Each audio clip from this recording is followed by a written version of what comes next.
चरणों में त्रिवार नमोस्तु नमोस्तु नमोस्तु।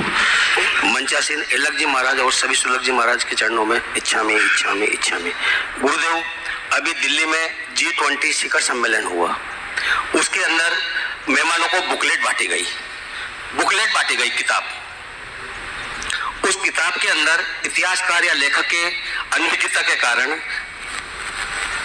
लेखक या इतिहासकार की अनभिज्ञता के कारण पेज नंबर 3 पे और पेज नंबर 15 पे जैन धर्म को 650 ईस्वी पूर्व आरंभ बताया।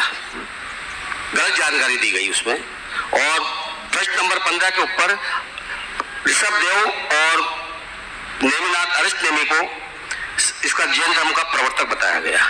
तो ये गलत जानकारी दी गई है, इसके लिए हमें क्या करना चाहिए जैन सभाओं को? ये हमारा दुर्भाग्य है, इतने वर्षों से बार बार सरकार के स्तर पर बातें करने के उपरांत भी अभी भी इस तरह की अव्यवस्थाएं हैं। सुनकर आश्चर्य, शायद अभी भी NCERT या CBSE के कोर्स में इसी तरह की भ्रामक बातें बताई जा रही। मुझे जहाँ तक जानकारी है, UPSC की परीक्षा में तो आज भी व्यवस्थाएं बदल गई है, वहाँ जैन धर्म के प्रवर्तक भगवान ऋषभदेव।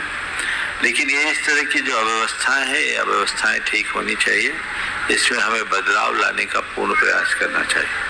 ये अगर घटना हुई है, मुझे तो नहीं मालूम, आपके माध्यम से ही मालूम पड़ा, सभी लोगों को सरकार को ये बात पहुंचानी चाहिए और उन्हें कहना चाहिए कि जैन धर्म के इतिहास को सही तरीके से प्रस्तुत किया जाए।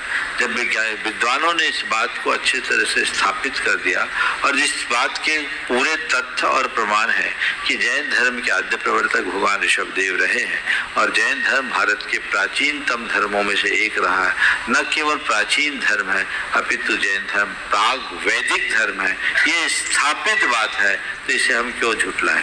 जिन लोगों ने भी किया उनके प्रति आप लोगों को व्यक्तिगत संपर्क करके लिखा पढ़ी करनी चाहिए, अपने समाचार और संदेश पूरे देश में जाना चाहिए। मुझे आपके माध्यम से इस मंच में ही इसकी जानकारी मिली है, लेकिन समाज को जागरूकता के साथ पूरे तथ्य रख करके सरकार तक इसे पहुंचाना चाहिए ताकि आने वाले पाठ्य पुस्तकों और अन्य माध्यमों में जैन धर्म की सही जानकारी पहुंचाई जा सके। एक तरफ भगवान महावीर को जैन धर्म का प्रवर्तक और उसी ग्रंथ में दूसरी तरफ उसी पुस्तक में ऋषभदेव और अरिष्ट नेमि को जैन धर्म के प्रवर्तक के रूप में कहना ही कहीं न कहीं किसी बड़ी त्रुटि का प्रमाण बनते हैं। तो ये चीज़ें ठीक नहीं है, हमें इसकी तरफ बहुत गंभीरता रखनी चाहिए।